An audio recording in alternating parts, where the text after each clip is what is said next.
and think things that I didn't think were possible. And this happens to be a horror film. Let's chat about The Empty Man. Holy.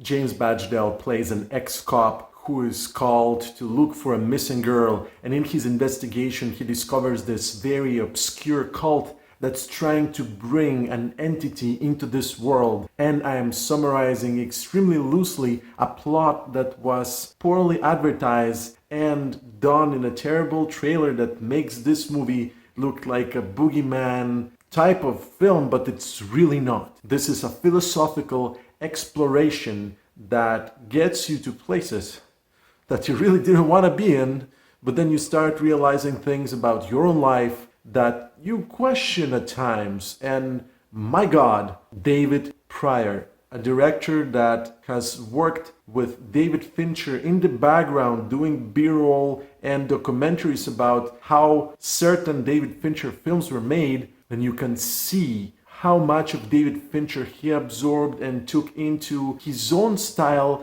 that is slightly different but still Fincher-esque, that takes you on a trip, on a journey, on a nightmarish kind of trance that at times you really want to get out to, but the attention that he captures for the audience, it keeps you glued in and interested in what the hell is happening and keeps you guessing because, whoa. The story itself, I cannot break it down for you because it really takes time to take you there, to get you from point A, which is a 20-minute opening that doesn't even has a title or a screen credit. It just goes right into the movie, which is very unique and awesome. But from there, it takes you into a completely different location, completely different characters, and you're trying to understand how those first 20 minutes fit into what you're seeing. And it's a 2-hour long movie that definitely is one of my favorite horror films of all time, but I'm still trying to figure out if it's a true horror film or it's just a psychological nightmare of sorts. I'm still trying to figure out how to talk to you about the movie without really spoiling the plot, so I decided instead to tell you what I love about this film and what makes it very unique. The setting is actually somewhat familiar. You will understand right into the first third of the movie what is going on, or you think what's going on, but then the movie starts flashing images, creating very weird situations, amazing scenes that just take your breath away and make you feel creeped out, that eventually you piece a puzzle together that bring you in a direction that really you didn't want to go, but you're there at that point, and it's scary, it's unnerving, it makes you think, it makes you doubt what you just seen and what you see in the mirror. Yes, the movie is that messed up and that good. The way the movie is shot, framed, the atmosphere it creates, really it's an exploration of a situation but also a setting that is dark, lonely, murky, absolutely mind-bending, because the character is experiencing things that you are also experiencing with him that really make you doubt what reality really is. That is the closest thing I can describe to you without really splitting the movie apart into plot points. But my God, I think one of the strengths of the movie also is making the character go into situations that he really doesn't expect to be in, and the audience is on the journey with him. It's a loneliness related movie because there aren't many other characters or people around. It's an exploration of what it is to feel lonely and out of place, and it's very surprising that this movie does it so well with so little. Also with actually a lot, because David Fincher somehow managed to get Fox Studios right before they sold to Disney to greenlight a movie that really you would expect from an indie or some kind of self-funded project, but they actually spent a lot of money, and you can see that on the screen. The quality of the shots, the lighting, everything is done in such spectacular way that you're drawn in and you're never let go. Yeah, no.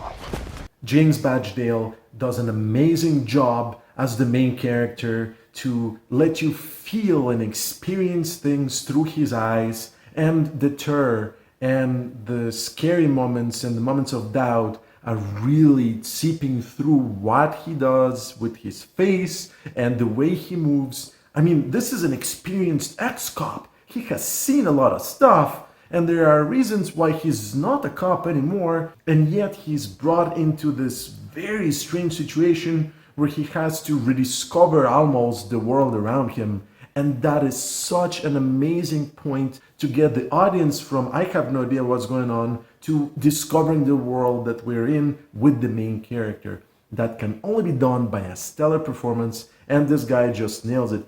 James Badgedale is a very versatile actor, and I have seen him in a variety of films. Science fiction, horror like this one, a lot of good action flicks. He's also a great supporting character in certain films, but here he shines and outshines what your expectations could be towards a character in this situation. Because you think you're watching an investigation detective crime thriller, but at the end you're actually not. The trick, oh man, the trick that David Pryor pulls on you, it's just scary.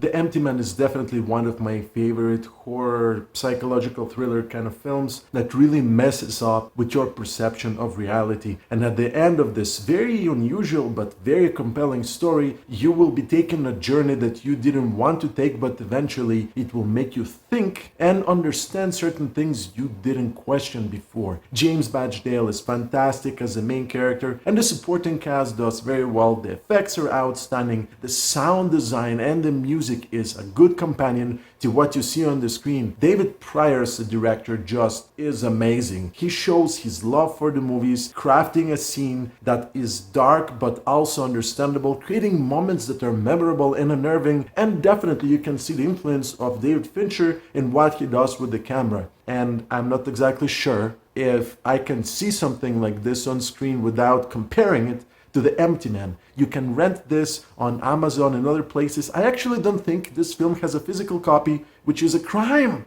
But I understand why, because Fox's acquisition by Disney really messed up the release of this film. If you have seen this film, in your comments, without spoiling anything, please let me know if you love it as much as I do, and if you don't, let me know why.